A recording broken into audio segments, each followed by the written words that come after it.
Olá pessoal, tudo bem? Então, meu nome é Saulo, né? E hoje eu vou dar para vocês o meu segundo seminário aí, dessa disciplina, né, de Química Inorgânica Avançada.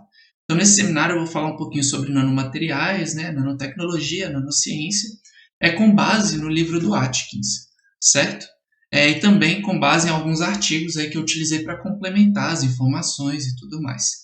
Então, primeiramente, a gente tem que contextualizar, né, essas terminologias. Então, quando a gente fala de nanomateriais, a gente está falando justamente daqueles materiais, né, que apresentam dimensões muito pequenas na escala nanométrica.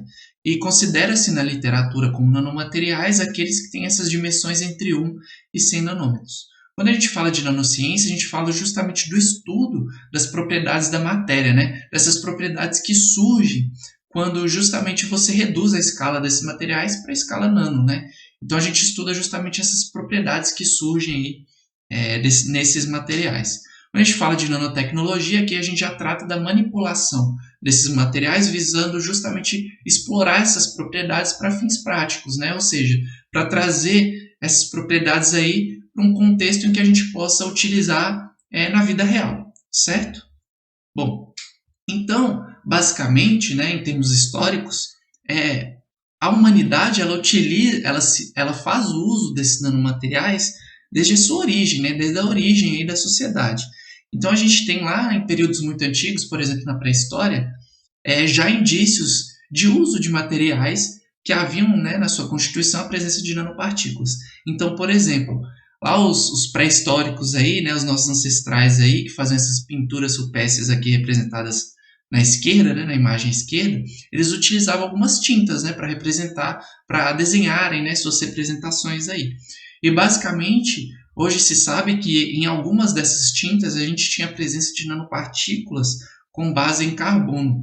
E essas nanopartículas são muito interessantes porque elas têm uma interação muito forte com as rochas porosas. Isso dá um grau de conservação para esses desenhos muito grande, permitindo que nós hoje consigamos justamente estudar nessas representações que nossos ancestrais faziam aí na sua época. Bom, avançando bastante aí na história, a gente tem já na Idade Romana a produção justamente desse cálice, né, que é o cálice de Licurgos. Então, lá no Império Romano, cerca do século IV aí, antes de Cristo, alguns artesãos romanos eles produziram esse cálice. E olha que legal, ele tem propriedades ópticas e eletrônicas muito peculiares, muito interessantes, né? Basicamente, quando você incide uma luz externa, né, no cálice, ou seja, essa luz parte, né, uma fonte externa, ela parte, né, externamente ao cálice, essa luz é refletida, a gente observa a coloração do cálice esverdeada. Quando essa fonte é interna ao cálice e a gente tem a transmissão da luz, o que a gente percebe é que essa coloração muda para um aspecto avermelhado. E isso torna o cálice muito especial e muito bonito, né? Isso se deve ao fato porque naquela época era muito comum utilizar alguns metais na sua forma coloidal para a produção, né, desses materiais. E nesse caso eles utilizavam o ouro e a prata, né? Eles utilizaram o ouro e a prata. Então na constituição desse cálice a gente tem nanopartículas de ouro e nanopartículas de prata que fazem com que essas propriedades óptico-eletrônicas se manifestem no cálice a depender, né, da forma como ele interage com a luz.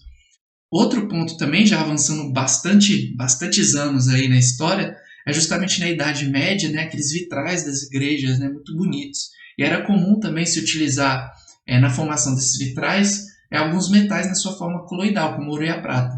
E hoje se sabe, né, que esse ouro e prata no seu estado coloidal eles apresentam propriedades muito interessantes, né, como as propriedades óptico-eletrônicas, né, relacionadas também à coloração desses colóides e também propriedades catalíticas muito legais. Então, além dessas colorações fortes, né, desses vitrais devido à presença desses nanomateriais, a gente tem também que esses vitrais conseguiam, de certa forma, purificar o ar por conta das propriedades catalíticas dessas nanopartículas metálicas aí de ouro, por exemplo. Então, hoje se sabe que essas nanopartículas conseguiam, por exemplo, degradar matéria orgânica presente no ar, certo? Atuando como um purificador de ar aí nessas igrejas, que é muito bacana, né? Quando a gente para pensar que nessa época, né, o pessoal nem sabia que estava tratando de material tão pequeno, né, e tinha essas propriedades tão interessantes aí. Bom, avançando ainda mais aí na história, já entrando num período em que o método científico já era bem estabelecido, né, a gente tem como o primeiro estudo assim relacionado a justamente esses metais na sua forma coloidal. O primeiro estudo científico, de fato, surgiu com o Faraday, né, o Michael Faraday, em 1857. Então ele divulgou esse estudo dele, né, que é as relações experimentais do ouro e de outros metais com a luz, e nesse estudo ele realizou a síntese, né, de diversos metais aí na sua forma coloidal, como o ouro, a prata, o níquel, o cobre, etc. Foram diversos metais. E a metodologia que ele utilizou foi justamente utilizar o sulfeto de carbono, no caso, e o fósforo, né, para a redução dos precursores metálicos, no caso dos íons metálicos, né, que ele propôs nas suas reações. Uma coisa muito interessante, né, é que o Faraday realizou esse estudo porque ele era muito fascinado com essas mudanças de propriedade óptica e eletrônica, né, no caso, a mudança da coloração desses coloides, desses materiais. Ele ficava fascinado. Por que o ouro, né, coloidal era vermelho, não era dourado como o ouro na sua forma em bulk, né? Então ele se interessava muito nisso. Ele realizou esses estudos justamente buscando se aprofundar, né, em relação a essas propriedades ópticas aí dessas nanopartículas. Além disso, né, nesse período aí, a gente não tinha técnicas que hoje a gente tem aí muito bem estabelecido, como a microscopia eletrônica, etc. Então, naquela época, para você supor, né, que que esses colóides, né, se tratavam de materiais numa escala nanométrica, era muito difícil, né? E o Faraday, ele conseguiu ter essa sacada, né?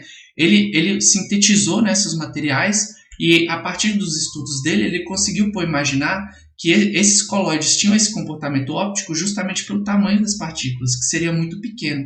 Além disso, através de estudos matemáticos e físicos aí também, ele conseguiu supor o tamanho dessas partículas que ele estava sintetizando. E hoje a gente sabe que esse tamanho que ele supôs era muito próximo do tamanho real, né, do que ele havia sintetizado.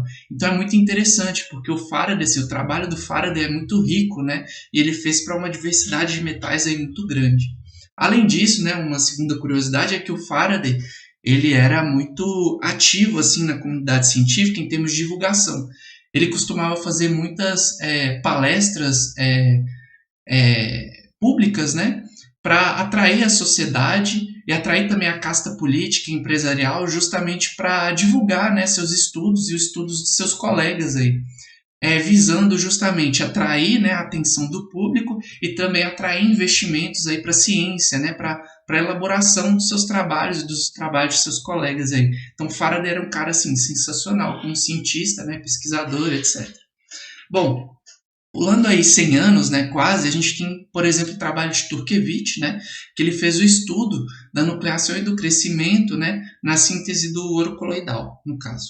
Então, no método dele, né, ele utilizou como fonte, né, do ouro, né, do íon metálico de ouro, o ácido cloroáurico, e ele utilizou como agente redutor e estabilizante, né, o citrato de sódio. E nesse estudo dele, o que ele fez foi basicamente, primeiro, propor essa rota de síntese, e ele fez um estudo também relacionado à razão molar, né, a variação de razão molar entre o citrato de sódio e o íon metálico precursor. Então ele percebeu que variando, né, essa razão molar,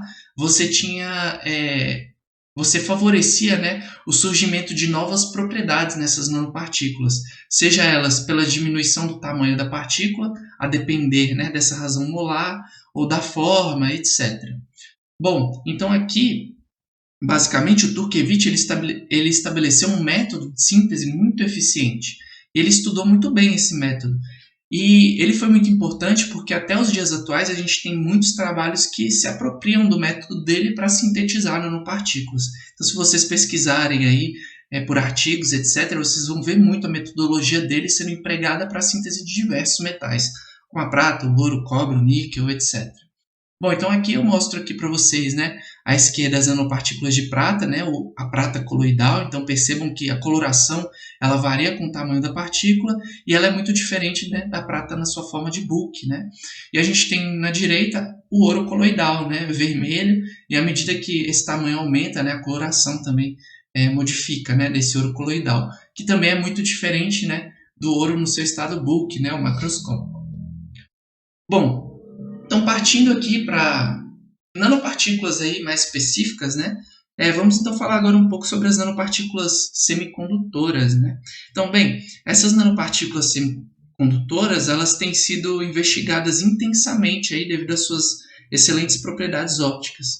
Bom, essas nanopartículas são normalmente denominadas, né, como quantum dots, ou, se a gente traduzir, né, literalmente, os pontos quânticos. Então, esse nome ele pode ser explicado, né, porque os efeitos quânticos se tornam muito importantes nessas nanopartículas, que possuem, primeiramente, seus elétrons confinados, né, tridimensionalmente.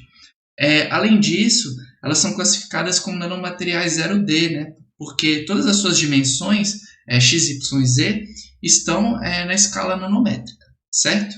Bom, então, quando os elétrons são submetidos a esse tipo de confinamento, aparecem dois efeitos muito importantes nesses nanomateriais. O primeiro deles é o efeito que está relacionado ao aumento da separação energética entre os orbitais HOMO e LUMO, como a gente pode observar aqui na imagem ao lado, quando comparados, né, com os materiais na sua forma em bulk, certo? Então, o segundo efeito é que os níveis de energia dos elétrons nos orbitais LUMO, assim como os buracos, né, presentes nos orbitais HOMO, se tornam quantizados, certo? O que é semelhante com aquela situação que a gente vê na química quântica da partícula confinada em uma caixa, né? Então, esses efeitos, eles norteiam as propriedades que surgem nesses quantum dots, no caso, certo? Então, o que a gente tem, basicamente, é um aumento da energia necessária para a ocorrência dessas transições interbanda, ou seja, a transição dos elétrons dos orbitais HOMO, né, para os orbitais LUMO. Além disso, essas transições interbanda, elas governam as propriedades de luminescência desses pontos quânticos, como podemos observar aqui na imagem ao lado. Então, é possível ajustar essas propriedades luminescentes, exercendo, né, o controle do tamanho dessas nanopartículas. Então, se a gente varia o tamanho das nanopartículas, a gente consegue justamente promover, né, uma modificação dessa distância entre as bandas HOMO e LUMO, né, em termos energéticos, e, consequentemente, a gente consegue modificar efeitos de luminescência, né, nesses quantum dots. Então, isso é muito importante. Bom, um dos usos destaques aí, né, para esses pontos quânticos é justamente a aplicação como cromóforos em biomarcadores, onde os pontos quânticos de diferentes tamanhos eles podem ser funcionalizados para detectarem diferentes compostos biológicos, né, no caso. Então, outro ponto muito interessante também é que, apesar dessas partículas, né, emitirem comprimentos de onda muito específicos e previamente ajustados, né, pelo método de síntese, esses quantum dots eles também apresentam normalmente uma banda bem larga de absorção, quando tratamos, por exemplo, de fótons, né, com energias maiores do que aquela referente à separação da banda, né, HOMO e LUMO, como a gente observa aqui na imagem. Então, por exemplo, a gente pode citar um conjunto de cromóforos distintos, né, em um mesmo local, e formados, né, por quantum dots, para detecção simultânea de diferentes analitos através de suas emissões distintas, certo? Então, isso é muito interessante quando a gente pensa em termos de aplicabilidade, aí, né, de detecção aí de analitos. Bom, então aqui eu trouxe um exemplo, né, para a gente observar como que essas propriedades ópticas elas podem ser ajustadas através do controle de tamanho, né, desses quantum dots. Então, aqui nós temos esse artigo, né, intitulado como A Origem da Fotoluminescência Visível de Quantum Dots de Óxido de Zinco, né, e um estudo relacionado à dependência dessas propriedades, né, relacionadas aos defeitos e aos tamanhos, né, dessas nanopartículas aí. Então, basicamente, os autores eles sintetizaram essas nanopartículas através de um método que utiliza o oleato de zinco em um meio etanólico, dentro de um frasco equipado com um condensador. Eles adicionaram também o hidróxido de lítio, né, para, no caso, redução, né, dos íons metálicos, e respeitando também uma razão molar pré-definida, né, por eles, entre a base, né, que seria o hidróxido de lítio, e o íon de zinco, certo? Então, além disso, o material ele foi submetido a uma agitação magnética, em uma temperatura de 70 graus, se não me engano, por diferentes tempos. E então, aqui do lado, né, nós temos justamente os tempos de síntese aqui que eles utilizaram, né, na metodologia deles. Então, a gente tem sínteses com tempos de 5 minutos, 5 horas, 10 horas, 30 horas, 50 horas, 4 dias. E percebam, né, que o tempo de síntese influenciou diretamente no tamanho desses quantum dots. Então percebam que o aumento do tempo de síntese aumentou também o tamanho dessas partículas, né? Bom, então aqui eu trouxe alguns dados que eu selecionei, né? Lá eles têm muito mais dados nos artigos deles, né? Muito mais caracterizações, mas eu selecionei os mais importantes aí para a gente observar justamente essa questão de transição eletrônica, né? Como que se modifica aí com a variação do tamanho desses quantum dots, né? Que é determinado pela variação do tempo de síntese, né? Então você consegue aprimorar, né, esses efeitos aí de luminescência, modificando parâmetros de síntese. Bom, então no primeiro espectro aqui, né, a gente tem o espectro de absorção no UV-Vis, e percebam, né, que com o aumento do tamanho desses quantum dots, a banda de absorção característica, né, desses quantum dots, ela também muda, né, modifica, ela desloca, né, a gente tem um redshifting, né, então ela desloca para regiões menos energéticas. Assim, a gente pode observar a mesma coisa também no espectro, né, de fotoluminescência. Então, aqui no caso, a gente tem a emissão, né, desses quantum dots, e a gente observa a mesma coisa, que com o aumento, né, do tamanho desses quantum dots, a gente tem justamente o deslocamento, né, dessa banda de emissão em termos, né, de um redshift, no caso, né, ele desloca para as regiões do vermelho. E a gente consegue observar essas mudanças aí nas características luminescentes desses quantum dots, justamente nessa imagem ao lado, né, que a gente observa como que se modifica, né, a luminescência desse material. Então aqui, o que ele fez? Né, ele irradiou através de uma lâmpada UV aí de 254 nanômetros, justamente a radiação ultravioleta, e aí ele observou, né, a olho nu, justamente essa propriedade luminescente, né, desses diferentes sistemas aí de quantum dots dissolvidos, né, em um meio etanólico. Então percebam que é bem interessante, a gente consegue modificar essas propriedades através de metodologia simples, né? Aqui, por exemplo, modificando apenas o tempo de síntese, certo? Então é bem interessante isso, é bem apropriado, vamos dizer assim. Isso é muito importante quando a gente vai pensar, por exemplo, em aplicabilidade, etc. Né?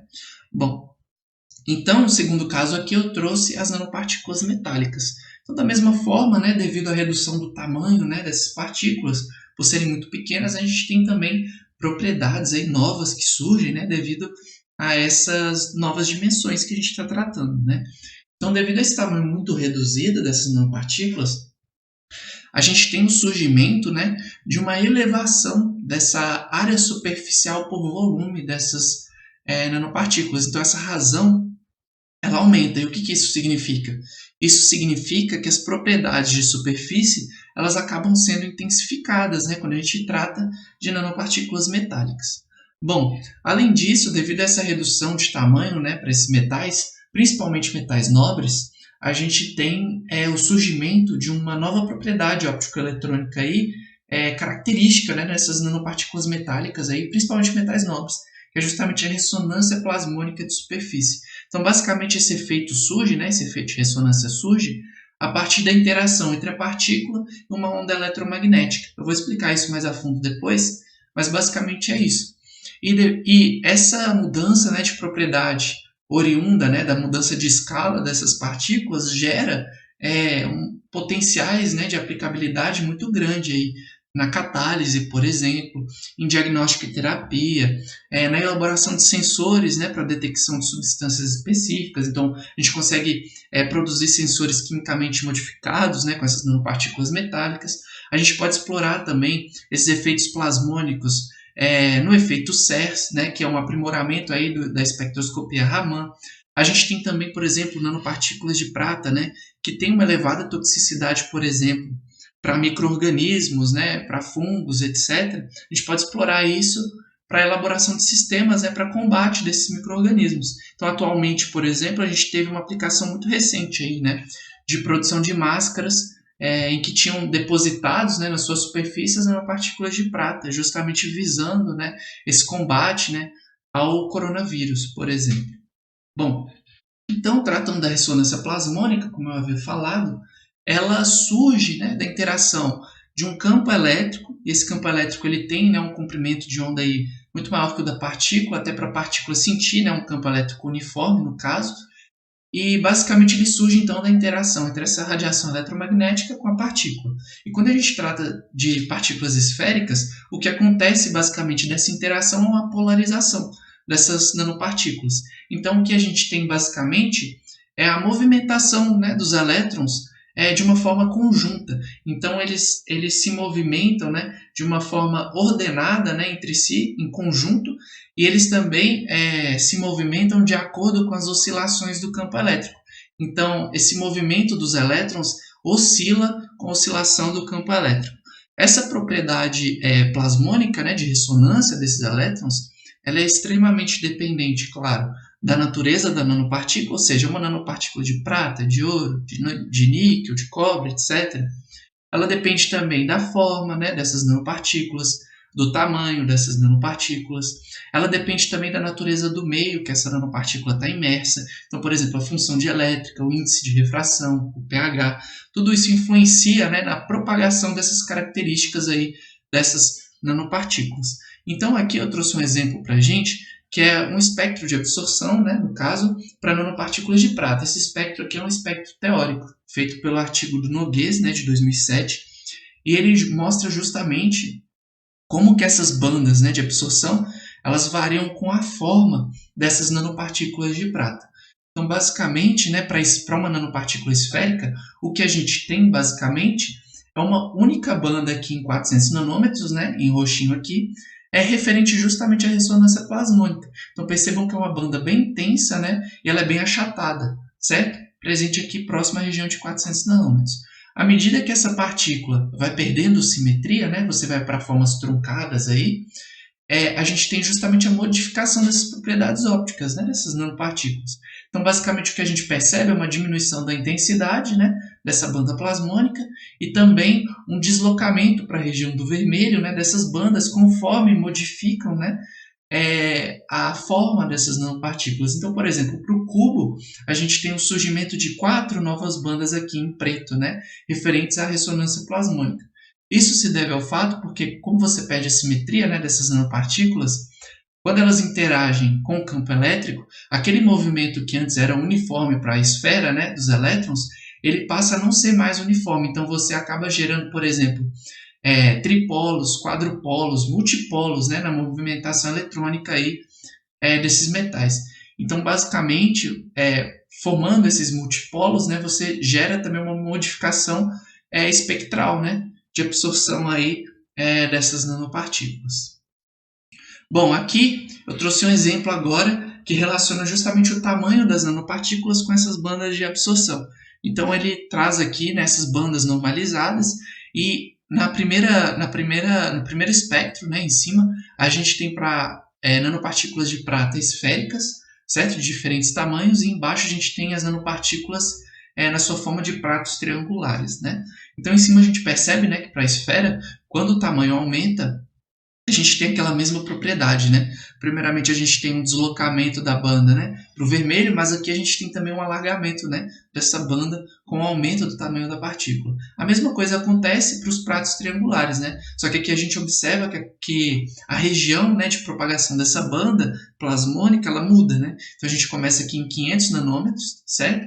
E ela vai variando até regiões aqui próximas a 850 nanômetros, etc., conforme, né, o tamanho das nanopartículas. E observe como, né, que essa coloração se modifica com o tamanho dessas nanopartículas de prata, né, sejam elas os pratos, né, triangulares ou as esferas. Bom, então, como que a gente pode explorar, né, esse efeito plasmônico dessas nanopartículas? Uma dessas formas de explorar justamente essas propriedades é a partir do efeito SERS, como eu havia falado agora há pouco. Então, o SERS, né, numa tradução literal, ele é o espalhamento Raman intensificado por superfície. Então, basicamente, na espectroscopia Raman, né, sendo bem sucinto aqui, bem superficial, a base dessa espectroscopia é basicamente o seguinte: a gente tem, né, uma amostra, pode ser, por exemplo, uma gota de sangue, uma gota de saliva, etc., né, um analito de interesse, a gente coloca no porta-amostras e aí a gente incide, né, nessa amostra um feixe de luz monocromático. Na interação da luz com a matéria, né, com a partícula, com as moléculas, a gente tem um efeito, né, de espalhamento dessa luz. dos fótons, no caso. Então, essa luz espalhada, ela é analisada, né, por uma série de instrumentos aí presentes na espectroscopia Raman, e esse sinal ele é convertido em um sinal que a gente consegue interpretar, né? Então, no caso, ele produz um espectro para a gente, que vai dar uma intensidade Raman para o deslocamento Raman. E esse espectro, né, ele é como se fosse uma impressão digital das moléculas que estão ali presentes no analito que você está analisando, né? Então, qual que é o problema, né, dessa técnica? O problema é que o efeito de espalhamento ele é muito raro, né? Estima-se em alguns artigos, em termos probabilísticos aí, que da interação, por exemplo, de 1 milhão de interações aí entre fóton e partícula, em apenas uma dessas interações a gente tem um efeito de espalhamento. Então a probabilidade da luz ser espalhada é muito baixa e, consequentemente, a intensidade da luz espalhada é baixa e a intensidade do espectro Raman também tende a ser baixa, principalmente quando a gente está tratando, né, de analitos aí em concentrações baixas. Então o que a gente pode fazer? A gente pode aprimorar esse poder de detecção da espectroscopia Raman explorando justamente essas propriedades das nanopartículas metálicas, no caso, né? Então, um exemplo aqui, por exemplo, né, é justamente a produção de substrato CERS. O que seria esse substrato CERS, por exemplo? Poderia ser, por exemplo, né, uma plaquinha de silício. Nessa plaquinha de silício você deposita suas nanopartículas metálicas, certo? Então aqui a gente tem diversas bolinhas bem clarinhas, né, que são as nanopartículas, e em seguida você goteja a sua amostra em cima desse substrato. Então você coloca essa amostra sob análise, né? E aí você vai incidir então o feixe de luz monocromático. E o que acontece? Quando a luz interage nesse sistema com a presença de nanopartículas, o efeito de ressonância plasmônica ele é capaz de intensificar tanto a luz incidida, né, quanto a luz espalhada. Então, basicamente, nesse caso, você aumenta a probabilidade da luz ser espalhada e aumenta também a intensidade dessa luz ser espalhada, porque você aumenta o campo elétrico, né, da luz incidente e da luz espalhada. Então, basicamente, isso é muito interessante porque você consegue aumentar o sinal Raman se apropriando dessas propriedades aí das nanopartículas metálicas. Tem relatos na literatura de aumentos desse sinal Raman na ordem de 10 a 10ª, 10 a 13 vezes. É um aumento muito expressivo, né, que agrega muito para a técnica aí, né, de espectroscopia Raman. Então aqui eu trouxe um exemplo, né, do artigo do Ren aqui de 2007, que ele produz, né, substratos com base em nanopartículas de prata estabilizadas por óxido de grafeno e PDDA. E basicamente ele produz diversos substratos, né, CERS, com diferentes concentrações dessas nanopartículas. Ele faz um teste justamente na detecção do ácido fólico nessa concentração de 9 nanomolar. Então percebam que é uma concentração muito baixa, né? 9 nanomolar é muito pouco. Então, basicamente o que ele percebeu? Ele percebeu que com o aumento da concentração de nanopartículas no substrato, né, ele tem um aumento justamente da intensidade Raman, chegando no último caso, por exemplo, ao aparecimento de uma nova banda, né, relacionada à vibração da molécula que ele está analisando, na região aqui de 800 centímetros a menos 1. Então percebam que você aprimora, né, esse poder de detecção, você melhora a sensibilidade, né, do equipamento. Então isso é muito interessante de ser explorado aí nesse caso, certo? Bom, quando a gente pensa na síntese, né, desses nanomateriais, a gente tem uma diversidade de técnicas muito grandes, né? Nem daria para eu abordar todas aqui nesse seminário. Então, eu vou abordar apenas 3 ao longo desse seminário aqui, justamente para ser mais curto. Bom, basicamente, essas técnicas, né, elas podem ser divididas em 2 classes, vamos dizer assim. Uma classe referente, que a gente chama, né, de bottom-up, ou seja, a gente parte do material pequeno, né, para a produção das nanopartículas metálicas, no caso, ou das nanopartículas em geral. Então, por exemplo, a redução de íons metálicos para a formação dessas nanopartículas é um método bottom-up. Outro método que a gente tem é o top-down, que a gente parte, na verdade, do material macroscópico e a gente faz basicamente uma decomposição, né, desse material até formar, né, material na escala nanométrica. Então, um exemplo disso, por exemplo, é a ablação a laser ou o sputtering, né? A gente tem uma série de processos aí que se utilizam, né, desse processo top-down aí.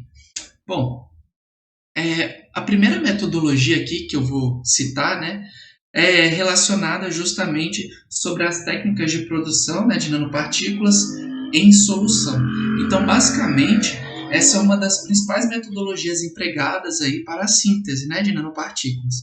Isso acontece porque o método em solução ele permite que nós tenhamos uma eficiência muito grande no controle do processo de cristalização, né, desses materiais inorgânicos. Então, nesse processo, sempre há um cuidado especial justamente para controlar o tamanho e a forma dessas nanopartículas durante o processo de síntese. Então, assim como a própria uniformidade do tamanho e da forma, né, dessas nanopartículas. Então, tendo um ajuste eficiente do processo de cristalização, torna-se possível, né, preparar nanopartículas com uma dispersividade menor e também com um formato, né, mais uniforme entre as nanopartículas.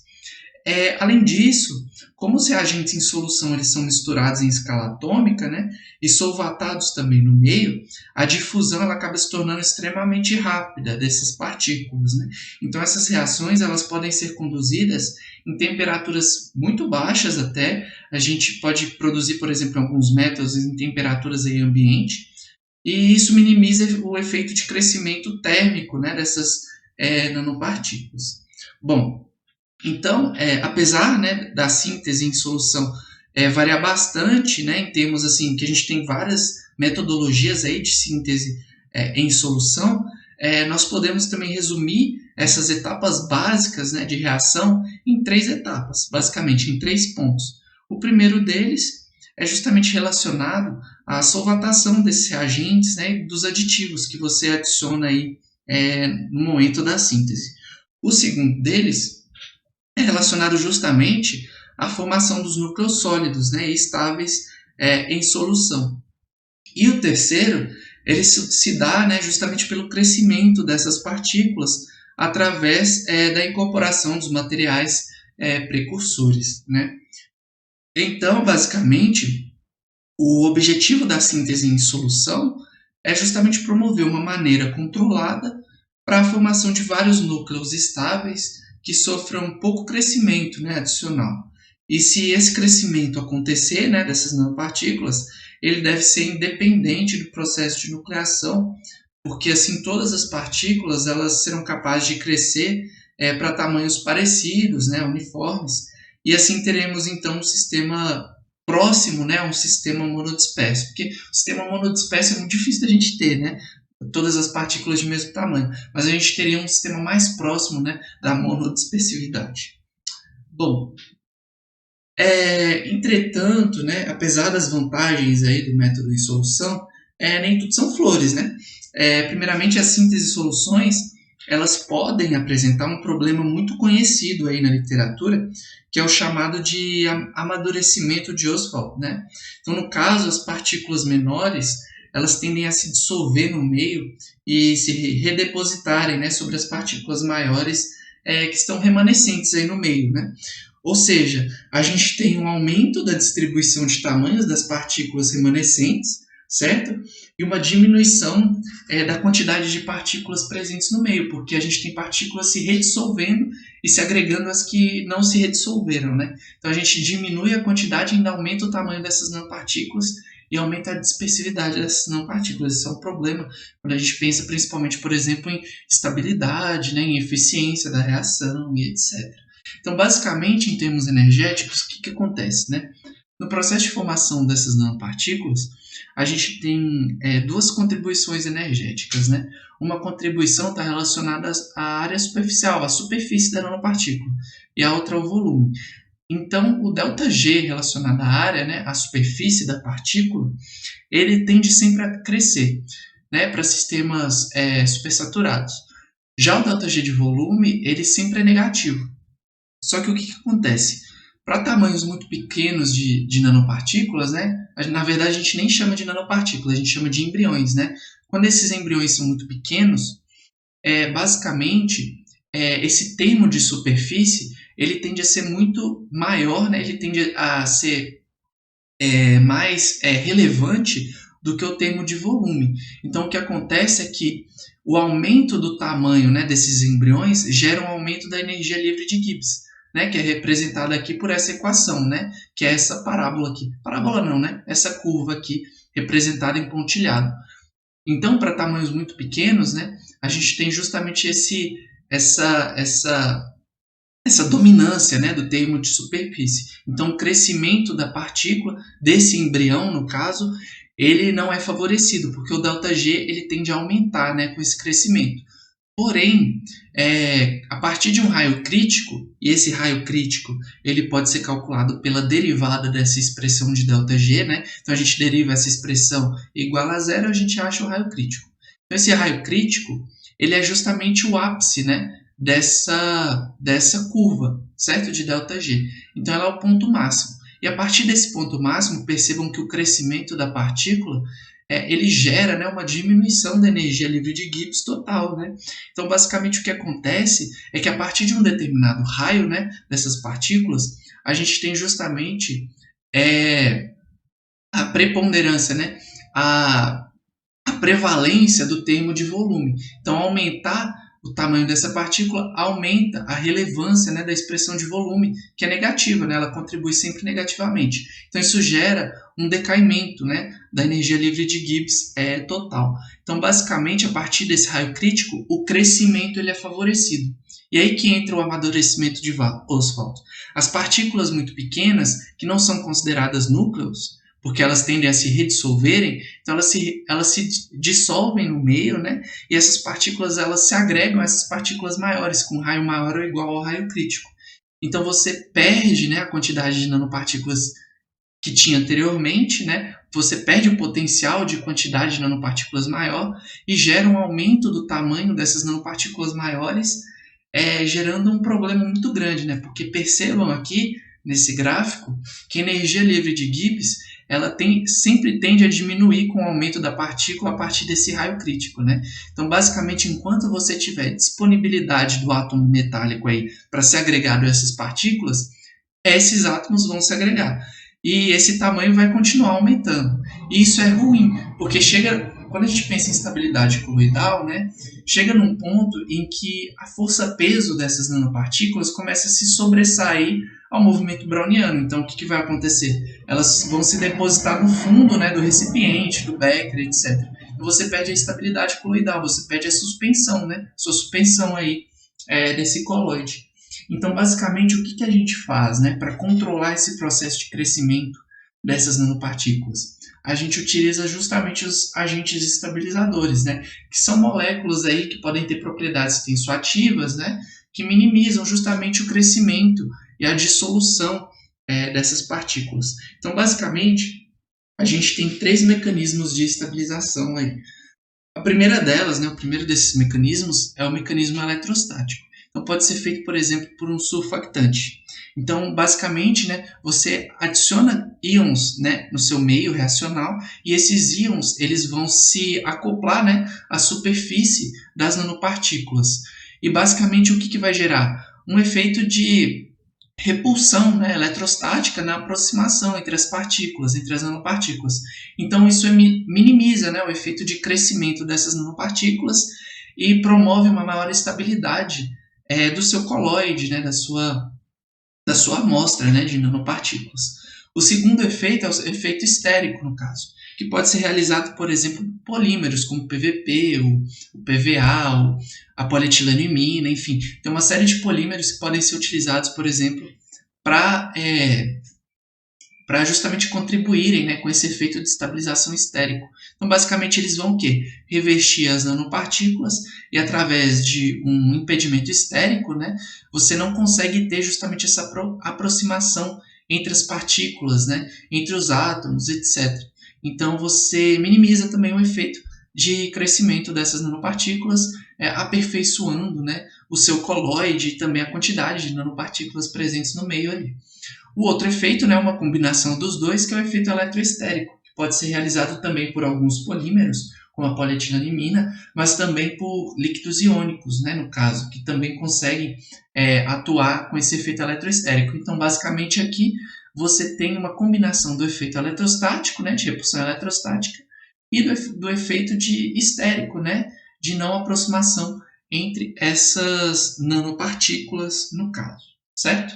Bom, então, o segundo método aqui que eu gostaria de citar, né, já é um método aí classificado como top-down, né, que a gente já havia comentado anteriormente, é o método de ablação a laser. Então, bem, esse método ele é muito interessante porque ele consiste em uma técnica rápida, né, na formação das estruturas, e também ele pode ser considerado como uma técnica verde, já que não se tem a necessidade, né, de se utilizar agentes redutores químicos. Então, basicamente, quando a gente incide um laser intenso sobre a superfície de um material metálico, de interesse, no caso, né, pode ser um metal aí, um ouro, uma prata, um níquel, um cobre, etc. Esse material é justamente a fonte desses átomos metálicos. A gente tem justamente como resultado a entrega de uma densidade muito grande de energia sobre essa área muito pequena, né, do material. Então, como resultado, né, na sua densidade muito grande de energia, a gente tem justamente o processo de ablação, certo?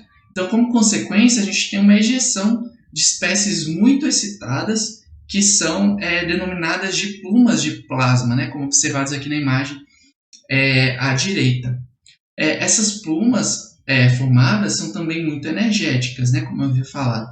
Em alguns artigos mencionam que as temperaturas dessas plumas elas podem chegar a valores muito altos, por exemplo, 10.000 Kelvin. Então, é um valor muito extremo aí, né, de temperatura. A emissão dessa pluma de plasma ela é feita primeiramente a partir das transições de elétrons livres, né, nesses metais precursores, nos quais essas plumas se expandem adiabaticamente e se esfriam muito rapidamente, numa escala de nanosegundos, né, esse processo. E esse período de resfriamento ele resulta justamente na condensação, na formação dos núcleos e, consequentemente, né, na produção dessas nanopartículas metálicas. Então, basicamente, né, o grande problema dessa técnica está justamente no controle dessa distribuição de tamanhos dessas nanopartículas. Justamente porque esse resfriamento, né, é um processo muito rápido, né, dessas plumas de plasma. E esse processo de ablação ele pode ser realizado tanto com material imerso no líquido quanto no ar. Só que em meio líquido, essa pluma, né, ela é melhor confinada.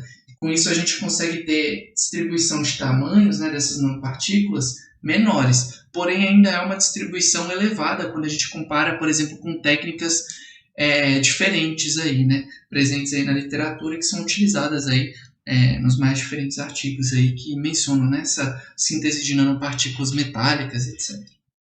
Bom, a terceira, né, metodologia que eu trago aqui para vocês é justamente a síntese fotoquímica, né, que também se enquadra em uma das metodologias verdes aí de produção de nanopartículas. Então, basicamente, o uso da radiação ela pode justamente desencadear, né, a formação dessas nanopartículas a partir da redução dos íons metálicos, né, precursores. Essa síntese ela pode ser feita de forma direta, como a gente pode ver aqui, ou indireta, né, utilizando os fotossensibilizadores, no caso. Então, na forma direta, o que ocorre, né, é uma redução do íon metálico, ou seja, a formação do átomo metálico e, consequentemente, né, a formação das nanopartículas através da excitação direta, né, da fonte do metal pela radiação. Já na síntese de forma indireta, essa redução dos cátions metálicos ela é conduzida por agentes intermediários, no caso, né, que são produzidos pela interação com essa radiação, que podem ser moléculas excitadas ou até mesmo radicais livres, né, presentes no sistema. Então, o sistema indireto ele é muito interessante porque ele permite uma flexibilização maior do comprimento de onda de excitação, no caso, já que a radiação a ser utilizada ela depende bastante dessa energia necessária para sensibilizar, né, o reagente que formará esse intermediário redutor. Então, você consegue trabalhar com comprimentos de onda mais diversos aí, né, para a produção dessas nanopartículas. Bem, basicamente, né, a principal vantagem desses métodos aí é justamente a possibilidade de se produzir in situ, né, essas nanopartículas em vários meios, como emulsões, suportes vítreos, polímeros, etc. Além disso, a reação ela pode ser conduzida, ela pode, né, induzir nesses casos essas reações sem a destruição do meio que comporta essas nanopartículas. o que é muito diferente, por exemplo, de processos térmicos, em que a gente tem fortemente, né, uma alteração desse meio reacional. Muitas vezes a gente acaba degradando, né, por efeito térmico, esse meio reacional. Porém, como desvantagem, né, essas nanopartículas produzidas via redução fotoquímica, elas tendem a apresentar uma dispersividade de tamanhos bem maior, né? Então, elas têm uma maior polidispersividade. De acordo com um trabalho realizado aí por um grupo aí do Yin, né, eu não escrevi aqui essa referência, mas o autor chama Yin. E ele diz, né, que a interação dessas nanopartículas com a luz ela pode gerar a criação de um dipolo oscilante que surge, né, dessa distribuição de cargas na superfície das nanopartículas, justamente aquele efeito de ressonância plasmônica. E por causa disso, essas interações de polo entre essas partículas, elas são favorecidas, gerando, né, uma possível agregação dessas nanopartículas. E por conta disso, né, a gente tem justamente essa perda relacionada a justamente a dispersividade, né, dos tamanhos dessas nanopartículas. Então, como exemplo aqui, eu trago um dos primeiros trabalhos realizados explorando essa síntese fotoquímica, que é justamente o trabalho do Hada, né, de 1976. Foi um dos primeiros trabalhos que produziu nanopartículas de prata, no caso, via método fotoquímico. Então, basicamente, o que ele fez foi uma redução direta do perclorato de prata, né, no caso do íon de prata, que o perclorato nos fornece, né, no caso, e ele realizou essa redução tanto em meio aquoso quanto em meio alcoólico, certo? Então, basicamente, ele utilizou para promover essa redução a luz UV, né, a partir de uma lâmpada que emite, né, uma radiação de 254 nanômetros. E, basicamente, ele utilizou também como agente estabilizador dessas nanopartículas o PVP, né, que é a polivinil pirrolidona. E, basicamente, ele conseguiu produzir nanopartículas aí que variaram de tamanho entre 40 e 110 nanômetros. E o que ele fez, né? Basicamente, ele produziu um hidrogel, né, nessa síntese. E ele realizou um estudo, de certa forma, mecanística, né, na formação dessas nanopartículas. Pode ser observado aqui na direita, né, nessa figura abaixo, que tem os mecanismos de reação. E o que ele percebeu? Que a luz UV ela induzia justamente a fotólise dos meios, né, em que esses materiais estavam dispersos, que esses íons metálicos estavam dispersos. Então, a partir da fotólise do meio, a gente tinha a liberação dos elétrons responsáveis pela redução do átomo metálico. Então, basicamente, os elétrons, né, que geravam justamente a formação desses átomos metálicos, eles surgiam justamente tanto da água quanto do etanol. E no caso, o etanol ele foi mais eficiente na produção dessas nanopartículas de prata. Porque no caso, né, aqui o etanol ele estabiliza melhor esse radical, né? Então ele tem o poder de fornecer esses elétrons muito melhor, o que favorece a formação das nanopartículas. E no caso, né, além disso, a gente tem então a formação de um acetaldeído, né, após esse fornecimento do elétron pelo etanol, né, o que ajuda nessa estabilização justamente do radical, certo? E também da formação desses átomos metálicos, no caso. E ele explorou, né, essas nanopartículas aí produzidas por ele como agente bactericida no seu trabalho. Então a prata, né, ela é muito explorada nessa área, né, como agente tóxico, né, a esses micro-organismos, etc.